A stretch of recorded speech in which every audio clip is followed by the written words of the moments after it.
എൻ്റെ ലൈഫ് തൊലച്ചത്, എൻ്റെ പഠനം ഇല്ലാതാക്കിയത്, എൻ്റെ പ്രണയം അല്ലെങ്കിൽ എൻ്റെ ലൈഫിൽ എല്ലാം തൊലച്ചത് സിന്തറ്റിക്ക. അച്ഛനുമായിട്ടുള്ള ഫ്രിക്ഷൻ, അല്ലെങ്കിൽ ഞാൻ അത്രയും വിഷമിച്ചല്ല ഞാൻ അവസാനം ഞാൻ കരഞ്ഞത് ആ സമയത്തായിരുന്നു. അപ്പോൾ എനിക്ക് ഒരിക്കലും ആ കാലം ഞാൻ എൻ്റെ നശിച്ച കാലമായിട്ടാണ് ഞാൻ കണക്കാക്കുന്നത്. ലൈഫ് നമ്മൾ ഒന്നുമില്ല കൈകളെ, ഏറ്റവും കൂടുതൽ നമ്മുടെ ശരീരം ഇല്ല കൈകളെ. 21 ലാസ്റ്റ് തൊട്ടിട്ട് 2 years 2.5 years ഞാൻ നിർത്തി കഴിഞ്ഞ 2020 കഴിഞ്ഞ മകള് ജനിച്ചു കഴിഞ്ഞപ്പോഴേക്ക് തന്നെ 2019 മകള് എനിക്ക് 2020 ആയപ്പോഴേക്ക് തന്നെ ഇത് നിർത്തി കഴിഞ്ഞു, പരിപാടി കഴിഞ്ഞു. പക്ഷെ അവളുള്ളത് കൊണ്ട് ഞാൻ അറിയുന്നില്ല ടൈം സ്പെൻഡ് ചെയ്യുന്ന പരിപാടി.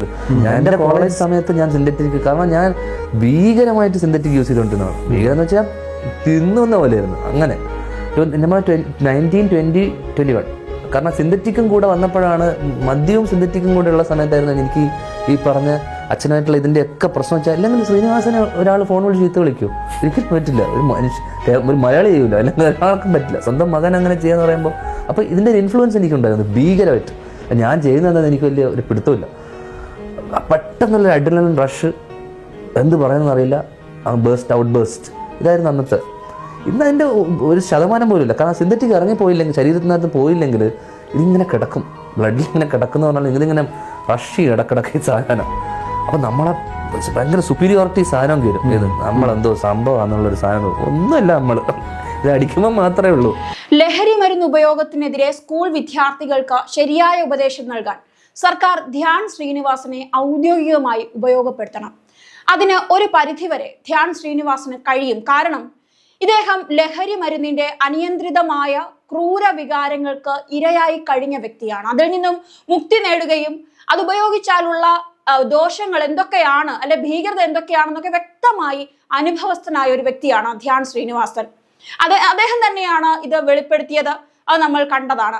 കേരളത്തിൽ കഴിഞ്ഞ ദിവസങ്ങളിലായി നടക്കുന്ന ക്രൂര കൊലപാതകങ്ങളുടെയും കുറ്റകൃത്യങ്ങളുടെയും ഒക്കെ ബാക്ക്ഗ്രൗണ്ട് പരിശോധിച്ചാൽ അതിൽ ലഹരി എന്നുള്ളതാണ് ഞെട്ടിക്കുന്ന റിപ്പോർട്ടുകൾ.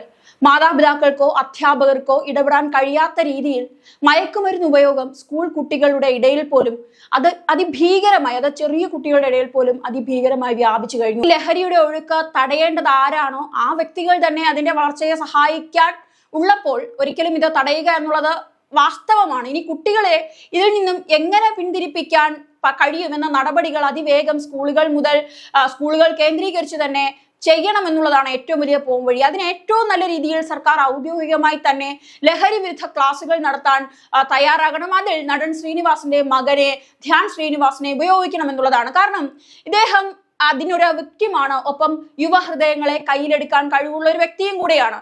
ഇദ്ദേഹം പറയുന്ന അനുസരിച്ച് ഒരു സമയത്ത് താൻ ലഹരിക്ക് അടിമയായിരുന്നു എന്നുള്ളതാണ് ധ്യാൻ ശ്രീനിവാസൻ വെളിപ്പെടുത്തുന്നത്. അതാണ് നമ്മൾ ആദ്യം കേട്ടത്. അമിതമായ മദ്യപാനത്തിന് പുറമെ സിന്തറ്റിക് ലഹരിയും ഉപയോഗിച്ചിരുന്നുവെന്നാണ് ധ്യാൻ ശ്രീനിവാസൻ വെളിപ്പെടുത്തിയത്.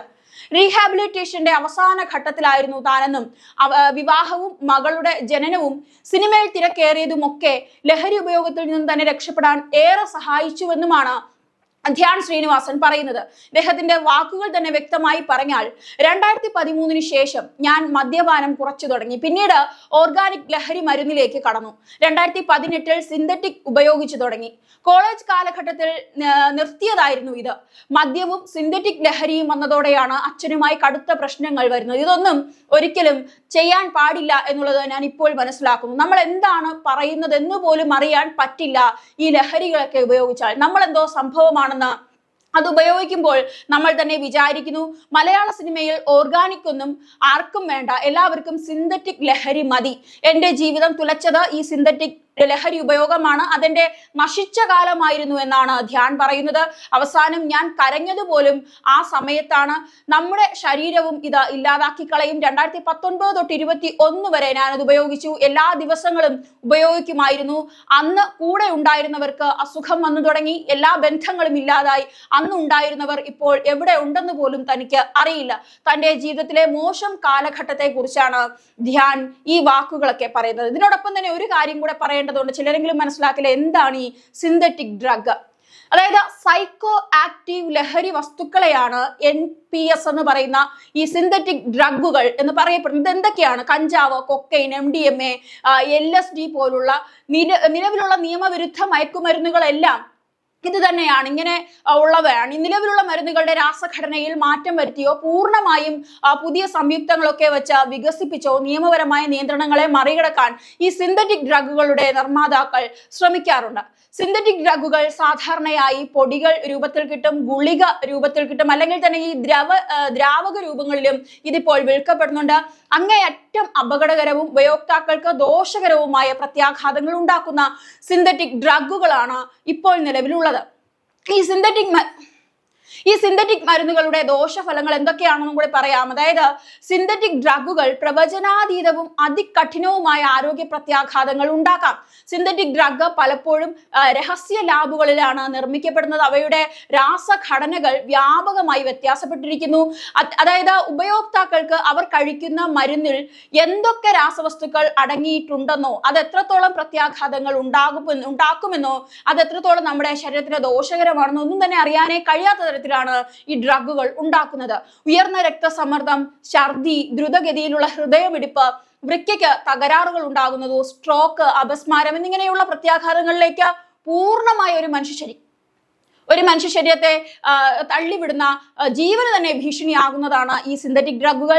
സിന്തറ്റിക് ഡ്രഗുകൾ ഉപയോഗിക്കുന്നവരിൽ മാനസികമായ പ്രശ്നങ്ങൾക്ക് കാരണമാകാറുണ്ട്. അങ്ങനെയാണ് പല റീഹബിലിറ്റേഷൻ സെന്ററുകൾക്ക് അതായത് ഉത്കണ്ഠ, പരിഭ്രാന്തി എന്നിവയൊക്കെ ഇത് കാരണം ഉണ്ടാകുന്നു. ഉപയോക്താക്കളിൽ ക്രമേണ മൂഡ് സ്വിങ്സ്, കൂടുതൽ സമയം ഇതിനോടുള്ള ഒരു ആസക്തി വർദ്ധിപ്പിക്കാനൊക്കെ ഇതിന് കാരണമാകുന്നു. വലിയ രീതിയിൽ മരുന്നുകളോട് ആശ്രയത്വം വരികയും അവ ഉപേക്ഷിക്കാൻ ശ്രമിക്കുമ്പോൾ കൂടുതൽ രീതിയിൽ ഇത് ഒരു വിഡ്രോവൽ സിംറ്റം അനുഭവപ്പെടുകയും ചെയ്യും.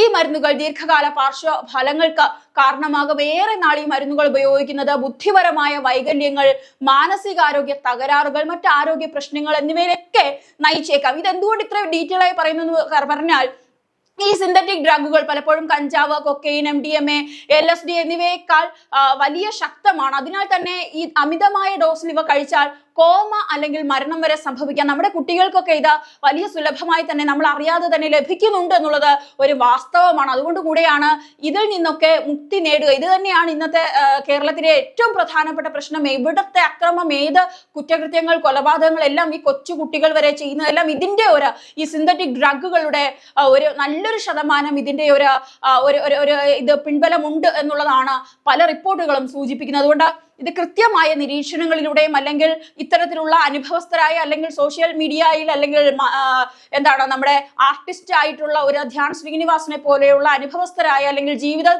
നശിക്കപ്പെട്ടു, എൻ്റെ ജീവിതത്തിന്റെ നശിച്ച കാലഘട്ടമായിരുന്നു അത് എന്ന് പറയുന്ന കുറച്ച് പേരെങ്കിലും കൊണ്ട് കുട്ടികൾക്ക് വേണ്ട ഉപദേശവും അല്ലെങ്കിൽ അതിലേക്ക് പെടാതിരിക്കാനുള്ള വഴികൾ നിർദ്ദേശിക്കുക എന്നുള്ളത് ഏറ്റവും കാലത്തിന്റെ വലിയൊരു അനിവാര്യമായ ഒരു ഘടകമാണെന്ന് തന്നെ പറയേണ്ടി.